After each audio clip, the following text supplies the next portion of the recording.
Pensem comigo no estado emocional de Jonas.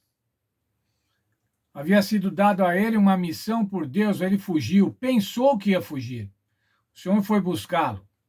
Foi buscá-lo de uma maneira terrível. Jogado ao mar, um peixe o engoliu. Depois de 3 dias, depositou numa praia. Pensem agora como está Jonas. Pensem se ele vai pensar novamente em fugir de Deus. Se ele vai desconfiar do poder de Deus. E agora, então, irmãos, chegamos no capítulo 3 do livro de Jonas, versos 1 e 2. O Senhor vai dar a Jonas uma segunda chance.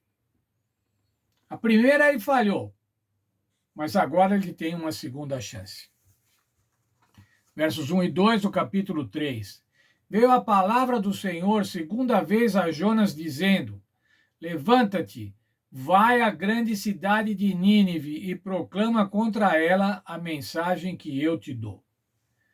Praticamente a mesma ordem de Jonas 1, com algumas palavras diferentes, mas era a mesma missão: pregar em Nínive.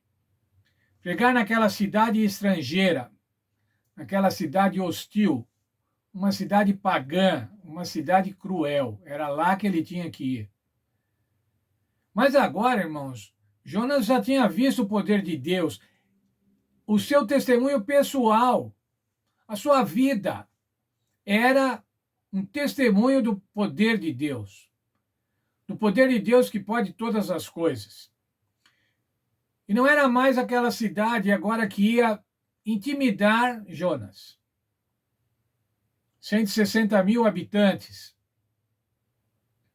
aproximadamente 650 quarteirões. A Bíblia diz que levava 3 dias para percorrer a cidade, como um grande bairro aqui de São Paulo. E veja lá então, irmãos, Jonas 3, 4, qual era a mensagem? Daqui a 40 dias, Nínive será destruída. Profeta de Deus, declarando, andando pela cidade, daqui a 40 dias, Nínive será destruída. Qual seria a reação da cidade?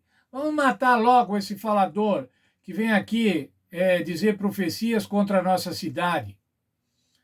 Provavelmente era isso que Jonas temia a primeira vez que ele foi chamado, que ele foi convocado. Mas qual foi a reação, irmãos, dos ninivitas? Jonas 3, verso 5.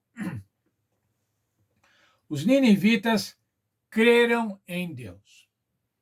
É impressionante, irmãos, como o livro de Jonas é um livro ágil, como as coisas acontecem rapidamente. De um verso para outro, a situação muda totalmente. Eles creram em Deus. O rei crê em Deus. O rei creu, os nobres creram em Deus. Eles se arrependeram. Eles se cobriram de panos de saco, sobre cinzas. Declaração de que eles estavam arrependidos, de que eles estavam profundamente arrependidos. Mais ainda, o rei deu um decreto, uma proclamação de jejum para homens e animais. Veja Jonas 3, 7. Então ele fez uma proclamação que se divulgou em Nínive, por mandado do rei e dos seus nobres: não provem coisa alguma, nem homem, nem animal, nem boi, nem ovelha, não comam, nem bebam água. Conversão por decreto, irmãos. Jejum por decreto.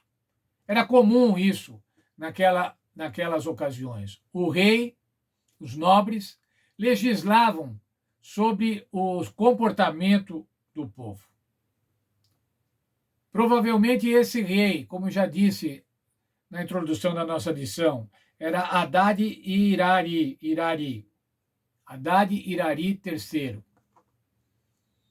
Porque nessa época os historiadores já descobriram houve uma alteração religiosa na Assíria.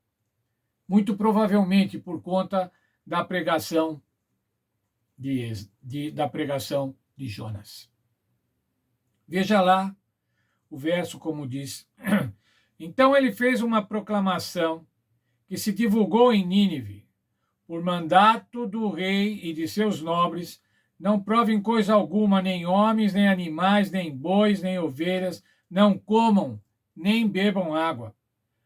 Mas os homens e animais estarão cobertos de panos de saco e clamarão a Deus com todas as suas forças e se converterão cada um do seu mau caminho e da violência que é nas suas mãos.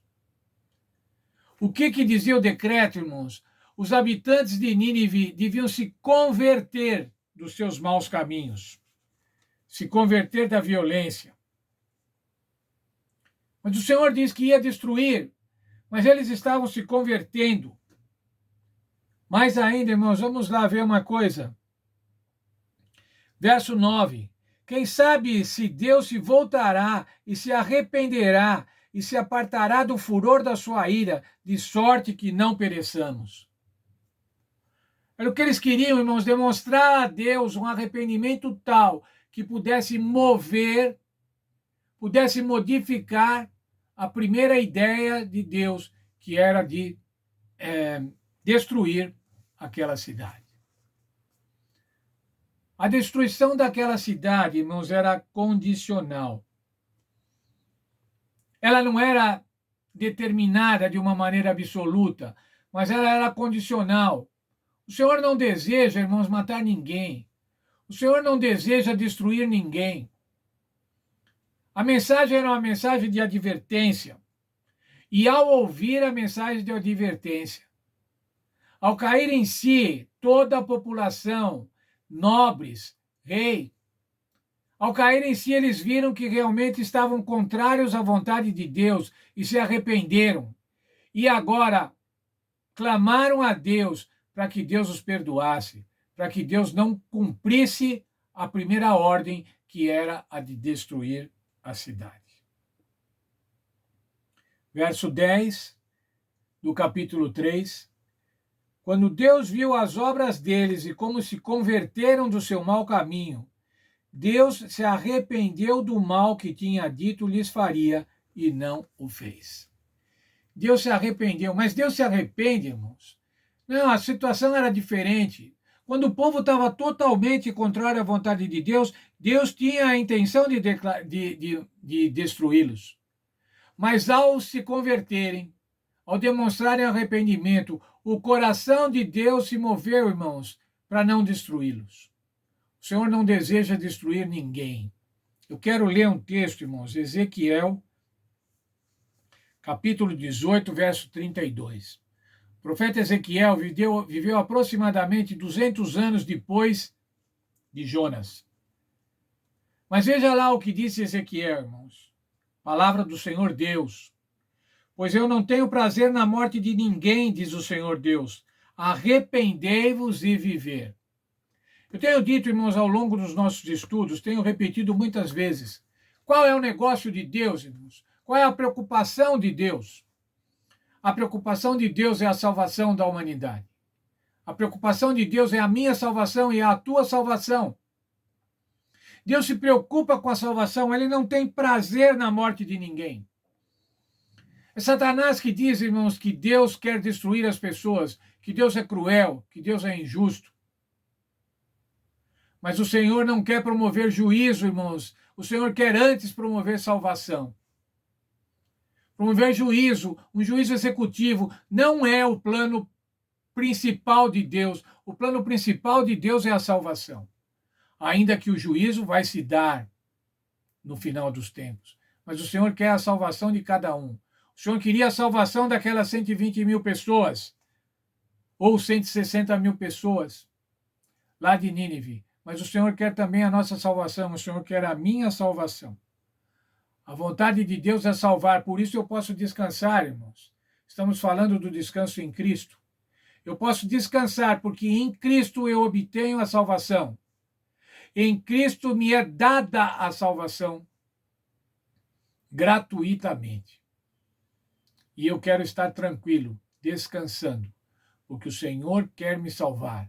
A preocupação de Deus é salvar cada um dos seres humanos.